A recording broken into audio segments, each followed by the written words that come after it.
ঘটনাটো বেংগলোৰৰ পৰা আহোঁতে বেংগলোৰৰ পৰা আহি আছিলে শুকুৰবাৰ দিন বেংগলোৰৰ পৰা আহোঁতে হাওৰা ষ্টেচনৰ পৰা নাইকিয়া হৈছে মানে হাওৰা ষ্টেচনলৈকে কণ্টেক্ট আছিলে আপোনালোকৰ কণ্টেক্ট নহয় হাওৰা ষ্টেচনৰ পৰা কণ্টেক্ট নাছিলে এই উৰিষ্যালৈকে আপোনালোকৰ কথা বতৰা হৈ আছিলে বেংগলোৰত আছিলে মানে কিমান বছৰ ধৰি তাত আছিলে বহুত বছৰ হৈছে 15-16 বছৰ মান 15-16 বছৰ হৈ গ'ল ন এতিয়া সৰুৰ পৰাই তাতে আছিলে এতিয়া আহোঁতে মানে উৰিষ্যালৈকে কণ্টেক্ট হৈ আছে উৰিষ্যালৈকে কণ্টেক্ট হৈছে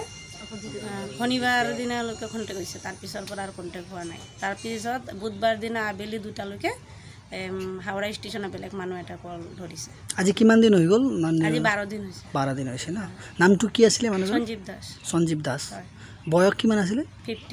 50 আছিলে না 50 বছৰ ঘৰত উপাৰ্জন কৰা তেওঁই আছিলে আৰু কোনো নাই সৰু দুটা ল'ৰা ছোৱালী আছে মা দেউতা বৃদ্ধ অৱস্থাত মা দুটা আছে আজি এসপ্তাহ হৈ গ'ল ন এসপ্তাহ হৈছে 12 দিন হ'ল 12 দিন হৈ গ'ল এনে এতিয়া বৰ্তমান একো খবৰ নাই মানে একো খবৰ নাই এতিয়ালৈকে খবৰ পোৱা নাই কোনো হেৰি পোৱা নাই কাৰো মানে ক'ত আছে কি নাই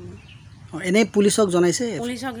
জনাইছে ন হয় ঘটনাটো কওকচোন কি হৈছিল অতিকৈ দুখৰ ঘটনা এইটো আমাৰ খনামুখ নিবাসী শ্ৰীযুত সঞ্জীৱ দাস আজি 15 বছৰমান 17 বছৰমান হ'ল বেংগলোৰতে কৰ্মৰত কৰি খাই আছিলে তেওঁ দুজন ল'ৰা আছে ঘৰত লগৰীয়া সৰু সৰু বাচ্চা আছে দুটা আৰু ঘৰটো আপোনালোকে দেখিছে অৱস্থা শোচনীয় তাৰোপৰি ঘৰৰ মুখে আহোঁতে বেংগলোৰৰ পৰা খনামুখ আহি থাকোঁতে ঘৰত আহোঁতে ভাড়াও ইমান টকা নোহোৱাত ঘৰৰ পৰা অলপ সহায় কৰা হৈছিলে তেওঁ তাৰপিছত তেওঁ অলপমান পইচা কোম্পানীৰ পৰা খুজি পেলাই তেওঁ আহিছিলে আহি থাকোঁতে উৰিষ্যালৈকে বোলে ঘৰৰ মানুহকেইটাই কণ্টেক্ট তেওঁৰ ৱাইফ মীনা দাস তেওঁ কণ্টেক্ট কৰিছে সঞ্জীৱ দাসৰ তেওঁৰ হাজবেণ্ডক তাৰ হাজবেণ্ডক কণ্টেক্ট কৰিছে উৰিষ্যাৰ পিছত আকৌ কণ্টেক্ট নাই পিছত যেতিয়া সেই মোবাইলত কণ্টেক্ট কৰোঁতে গম পাইছে সেই মোবাইলটো কলিকতাৰ হাওৰাৰ বাৰেকাপুৰৰ এখন জেগাত মোবাইলটো পোৱা গৈছে এতিয়া নিৰ্দেশ হৈ আছে এতিয়া আমিও নাজানো যে মানুহজন আছেনে নাই যদি আছে কোনটো জেগাত কেনেকুৱা আছে আমি নাজানো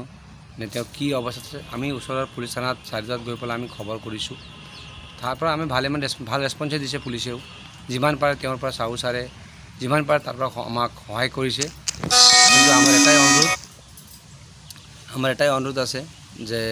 আপোনালোকে এই মেছেজটো আমাৰ ফটোটো শ্বেয়াৰ কৰি দিয়ক যে যদি কোনো ভালকৈ চিনি পায় কলকাতা বা হাওৰা মানুহ তাৰ লগত শ্বেয়াৰ কৰি দিয়ক যাতে আমি যিটো মানুহজন সঞ্জীৱ দাস আমি অতি সোনকালে পাওঁ আৰু তেওঁ ঘৰত আমি আনিব পাৰোঁ কাৰণ ঘৰটো তেওঁৱে এজন মানুহ যিজনে ইনকাম কৰি ঘৰটো চলাই আছে চ' এইটো আমাৰ সকলোৰ লগত এটা অনুৰোধ আছে সকলোকে আমি অনুৰোধ কৰোঁ যে বস্তুটো আপোনালোকে শ্বেয়াৰ কৰি দিয়ক আৰু যিমান পাৰে ইমান শ্বেয়াৰ কৰি দিয়ক তাৰপিছত আমি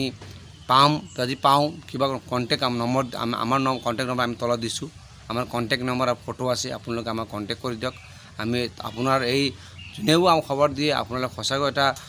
মহান কাম বুলিয়ে পৰিগণিত হ'ব